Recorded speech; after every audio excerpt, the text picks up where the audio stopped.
بسم اللہ الرحمن الرحیم۔ میں مار جاوید اکبر کلاسرا،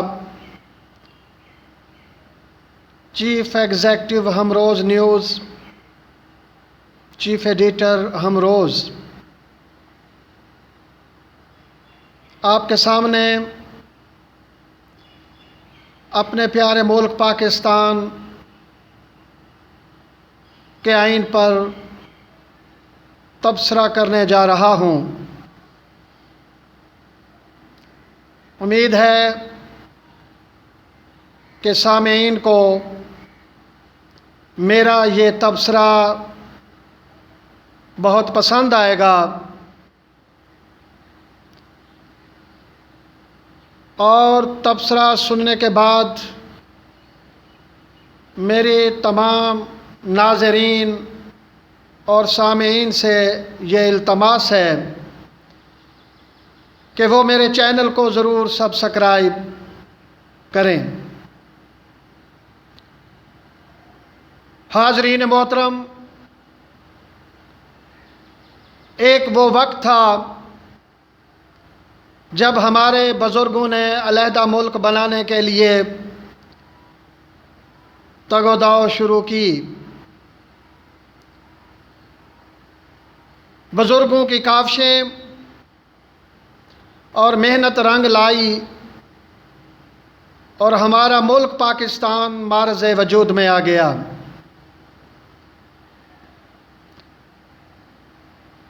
علیحدہ مملکت کے لیے آئین پاکستان کی ضرورت پڑی۔ پاکستان بننے کے بعد مختلف قسم کے آئین بنائے گئے، لیکن 1973 میں ایک جامع آئین ترتیب دیا گیا اور یہ آئین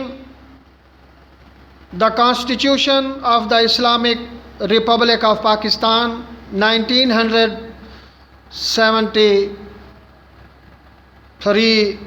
اس کو نام دیا گیا۔ حاضرین محترم، ہمارا یہ آئین جو 1973 میں معرض وجود میں آیا ہے، اس میں مختلف قسم کے پیراگراف قرارداد مقاصد کی صورت میں دیے گئے ہیں، جو کہ میں اپنے سامعین کے سامنے رکھنا چاہتا ہوں۔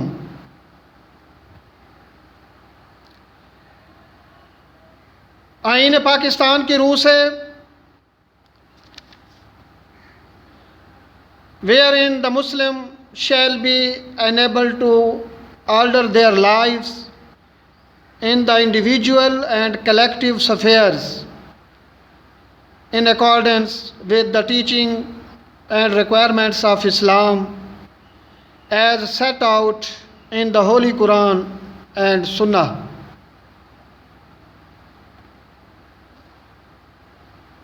قرارداد مقاصد کے اس پیراگراف میں یہ ضروری قرار دیا گیا ہے، پاکستان کا کوئی آئین پاکستان کی کوئی شک ایسی نہیں بنائی جائے گی جو قرآن و سنت کے خلاف ہوگی، مگر مقام افسوس ہے کہ آج ہمارے آئین پاکستان میں کچھ ایسی شکیں بھی موجود ہیں جو قرآن و سنت کے خلاف ہیں۔ آئین کے طالب علم کی حیثیت سے میں انشاءاللہ بعد میں اس پر تفصیلی گفتگو کروں گا۔ دوسرا پیراگراف میں آپ کے سامنے بیان کرنا چاہتا ہوں۔ wherein adequate provision shall be made for the minorities freely to profess and practice their religions and develop their cultures. ہماری جو اقلیتیں ہوں گی ان کو بھی مذہبی اور سیاسی آزادی جو ہے وہ حاصل ہوگی،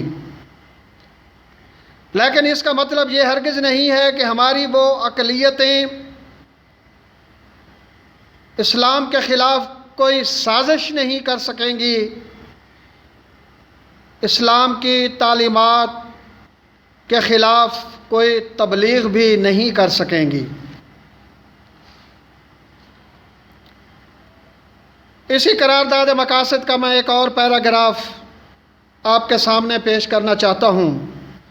wherein shall be guaranteed fundamental rights including equality of status, of opportunity and before law, social, economic and political justice, and freedom of thought, expression, belief, faith, worship and association, subject to law and public morality.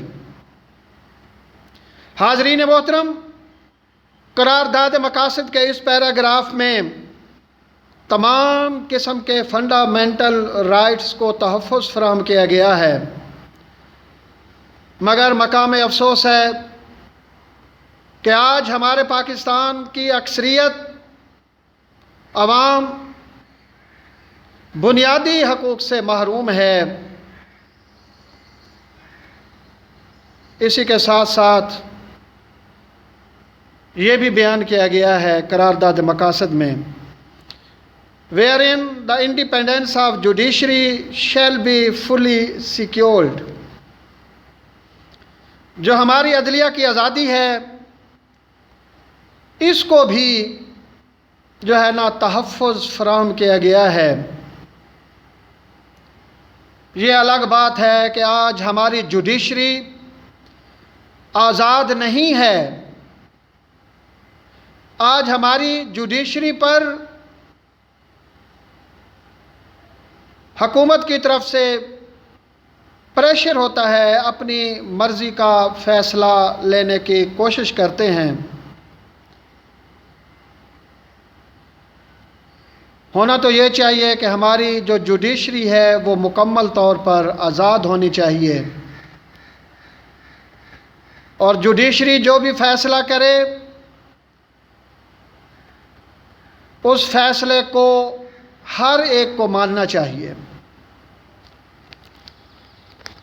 حاضرین محترم، میں نے جب طالب علم کی حیثیت سے آئین پاکستان کا مطالعہ کیا ہے تو یہ چیز سامنے آئی ہے کہ صدر اور وزیر اعظم جو ہیں وہ مسلمان ہوں گے۔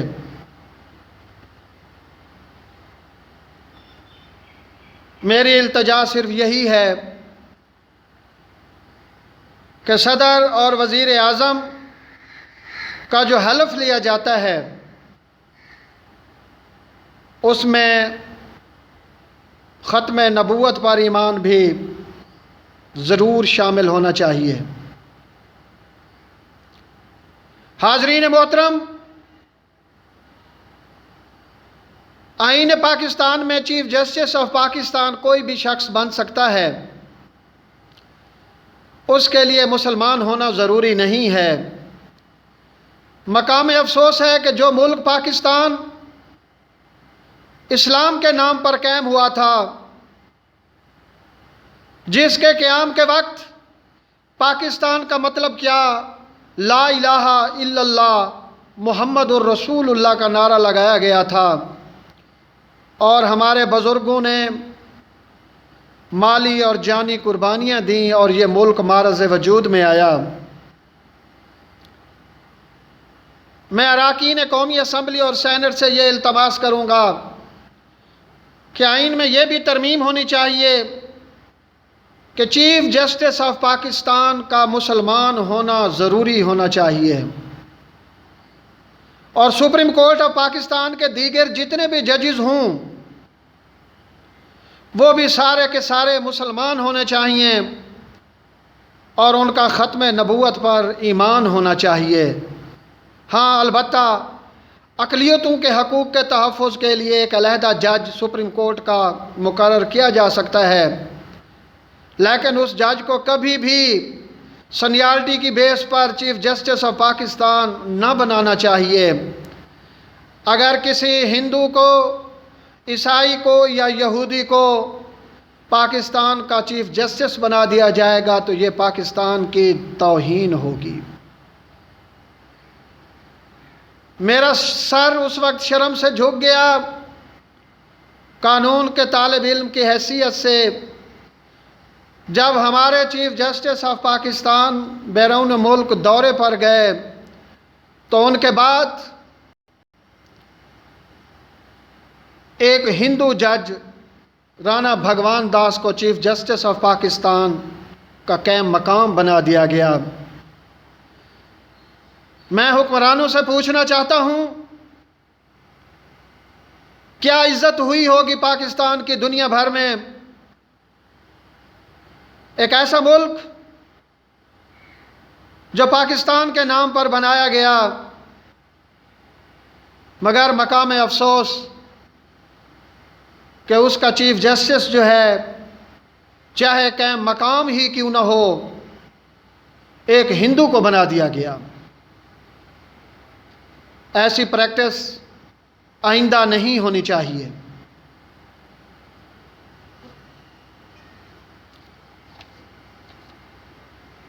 حاضرین محترم، میں ایک چیز بہت ضروری سمجھتا ہوں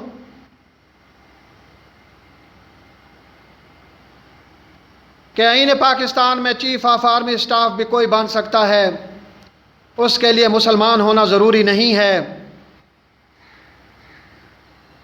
تو میں ایم این ایز اور سینٹ اراکین سے یہ التجا کر رہا ہوں کہ آئین میں ایسی ترمیم ضرور ہونی چاہیے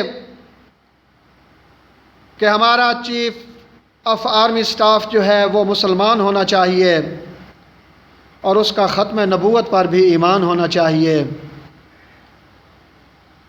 دیگر اقلیتوں میں سے چاہے ہندو ہوں، سکھ ہوں، یہودی ہوں یا عیسائی ہوں، وہ چیف آف آرمی اسٹاف نہ بن سکیں۔ اسی طرح ہمارے جتنے کور کمانڈرز ہیں ان کا بھی مسلمان ہونا ضروری ہونا چاہیے اور ان کا بھی ختم نبوت پر ایمان ہونا چاہیے۔ جب میں نے آئین پاکستان کا مطالعہ کیا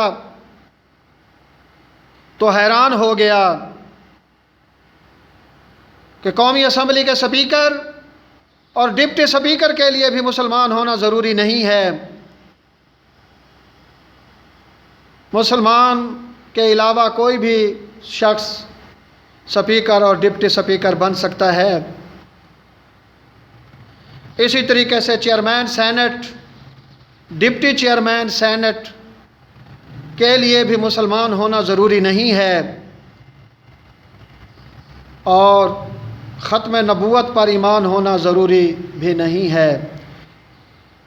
میں اپنی قومی اسمبلی کے اراکین اور سینٹ اراکین سے یہ التماس کرنا چاہتا ہوں کہ وہ آئین پاکستان میں فی الفور ترامیم کریں تاکہ ان عہدوں پر کوئی غیر مسلم جو ہے وہ تعینات نہ ہو سکے۔ جب آئین کا مزید مطالعہ کیا تو پتہ چلا کہ صوبوں کے گورنر بننے کے لیے بھی مسلمان ہونا ضروری نہیں ہے اور ختم نبوت پر ایمان ہونا بھی ضروری نہیں ہے۔ اسی طریقے سے وزرائے اعلیٰ کے لیے بھی مسلمان ہونا ضروری نہیں ہے اور ختم نبوت پر ایمان ہونا ضروری نہیں ہے۔ حاضرین محترم، کس قدر افسوسناک بات ہے کہ جب ہمارے گورنرز اور وزرائے اعلیٰ غیر مسلم بن سکیں گے تو اس میں پاکستان کی کوئی عزت نہیں ہوگی۔ حاضرین محترم،